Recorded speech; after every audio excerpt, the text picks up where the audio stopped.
جس نے معراج مصطفیٰ. اب یہاں دیگر روایات میں آتا ہے کہ موسیٰ علیہ السلام نے عرض کی کہ مولا میں نے اقصیٰ کے مقام پر مسجد اقصیٰ میں انبیاء کے ساتھ جڑ کر بھی تیرے مصطفیٰ کا استقبال بھی کرنا ہے، ان کی امامت میں نماز بھی پڑھنی ہے، اور محبوب اور مولا بات یہ ہے میری حدود سے گزر رہے ہوں گے، میرے علاقے سے گزر رہے ہوں گے اور وہ میرے شہر سے گزریں گے، اور یہ کیسے ممکن ہے کہ پھر سیاح لامکان کائنات کے دلہا اور محبوب کائنات گزرے اور میں اپنے علاقے کے دروازے پہ ان کا پروٹوکول نہ کروں، ان کا استقبال نہ کروں؟ تو پوچھا ہوگا موسیٰ کیا چاہتے ہو؟ عرض کیا ہوگا مولا اتنی طاقت دے دے کہ تیرے مصطفیٰ کے پہنچنے سے پہلے میں قبر میں کھڑے ہو کر اپنے اسٹیشن پہ کھڑے ہو کر ان کا استقبال کر سکوں اور ان پر کھڑے ہو کر سلام بھیج سکوں۔ اور پھر یہ بھی عرض کیا ہوگا مولا تیرا مصطفیٰ تو براق پہ آ رہا ہے، وہ تو آنکھ جھپکتے ہی پہنچ جائے گا، تو مولا میں سلام کر کے چاہتا ہوں واپس مسجد اقصیٰ بھی پہنچوں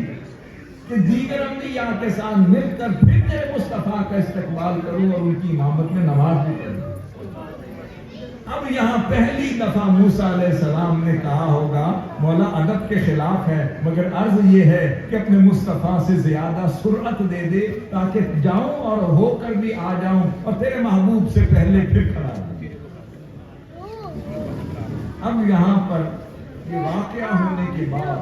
پھر آپ صاحب کو سلام جب مسجد اقصیٰ پہنچتے ہیں، اور یہاں میں دلیل آپ کے سامنے امام نسائی کی حدیث ہے اپنی سنن میں نقل کرتے ہیں، فرماتے ہیں آپ صاحب السلام نے فرمایا ثم دخلت بیت المقدس۔ اب یہ روٹ مکمل ہو رہا ہے،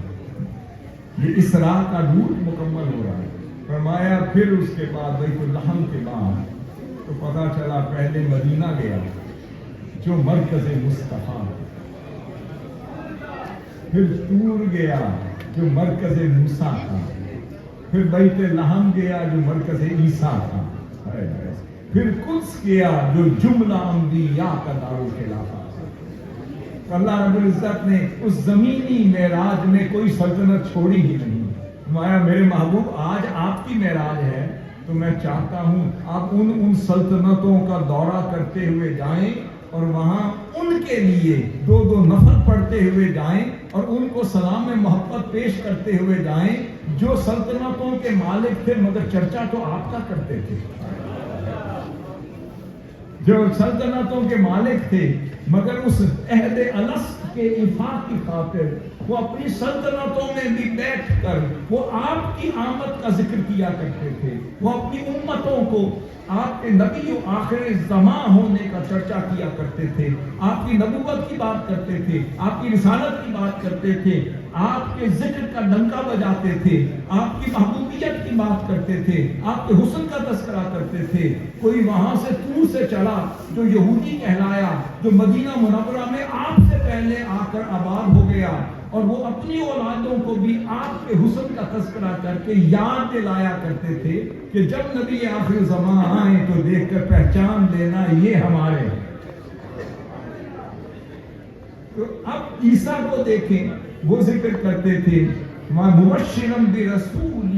یأتی من بعد اسمہ احمد، کہتے ہیں کہ میں بشارت دینے والا ہوں اس رسول اکرم کی جو میرے بعد میں آنے والے ہیں اور ان کا نام احمد ہوگا۔ اب معراج حضور کی ہے اور سیاح لامکان ہے، اور میں یہ بات ایک اور نکتہ عرض کر کے آگے چلوں گا۔ میں نے کہا بات کیا ہے، ایک مقولہ ہے، کہا جاتا ہے کل شیء یرجع الی اصلہ، کہ ہر شے اپنی اصل کی طرف لوٹتی ہے۔ تو معراج کی رات کیا تھی؟ معراج کی رات ہر شے نے لوٹ کر اپنی اصل کی طرف جانا، اور ہر شے کی اصل کیا تھی؟ اللہ نے فرمایا کہ زین جابر بن عبداللہ کی حدیث ہے، آپ نے فرمایا کہ اللہ رب العزت نے اے جابر ہر شے سے پہلے تیرے نبی کا نور پیدا کیا، ہر شے سے پہلے تیرے نبی کا نور پیدا کیا۔ فرمایا قلت یا رسول اللہ بأبی انت و امی اخبرنی عن اول شیء خلقہ اللہ تعالی قبل الاشیاء، یا رسول اللہ مجھے اس شے کی خبر دیں کہ جسے اللہ رب العزت نے ہر شے سے پہلے پیدا فرمایا۔ فرمایا یا جابر ان اللہ تعالی قد خلق قبل الاشیاء نور نبیک من نورہ، فرمایا کہ اللہ رب العزت نے ہر شے کی تخلیق سے پہلے اپنے نور سے تیرے نبی کا نور پیدا۔ یہ امام قسطلانی فی المواہب میں اور امام عبد الرزاق اپنی سند سے اور امام زرقانی فی شرح المواہب لدنیہ میں اور امام اجرونی فی کشف الخفاء میں لگے فرمایا کہ ہاں ہر شے سے پہلے تیرے رب نے اپنے نور سے تیرے محبوب کا نور پیدا۔ میں کیوں کہہ رہا ہوں کل شیء یرجع الی اصلہ،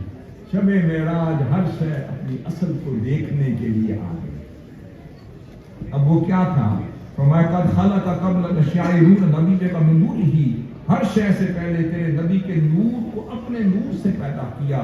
فجعل ذلک النور یدور بالقدرۃ حیث شاء اللہ، پھر وہ نور دوڑتا رہا، سیر کرتا رہا اللہ کی قدرت سے، جہاں جانا چاہتا تھا وہ جاتا رہا، وہ کائنات کی سیر کرتا رہا، وہ کائنات کی سیاحت کرتا رہا۔ پھر فرمایا فجعل ذلک نور، پھر فرمایا ولم یکن فی ذلک الوقت، اور یہ وہ دور تھا جس وقت نہ وقت تھا، نہ لوح تھی، نہ قلم تھا، نہ جنت تھی، نہ دوزخ تھی، نہ فرشتے تھے، نہ آسمان تھا، نہ زمین تھی، نہ سورج تھا، نہ چاند تھا، نہ جن تھے، نہ انسان تھے، نہ لوح تھی، نہ قلم تھا، کچھ بھی نہ تھا۔ اس وقت اللہ رب العزت نے پھر اپنے اس نور کو قسم ذالک نور اربعۃ اجزاء، اور اس نور کے 4 اجزاء کیے، 4 حصوں میں تقسیم کیا۔ فخلق من الجزء الاول، پہلے جز سے قلم کو پیدا کیا، دوسرے سے لوح کو پیدا کیا، اور پھر تیسرے سے عرش کو پیدا کیا۔ اس کا مطلب عرش بھی مخلوق، لوح بھی مخلوق، قلم بھی مخلوق، اور پھر زمین بھی مخلوق، انس و جن بھی مخلوق، شمس بھی،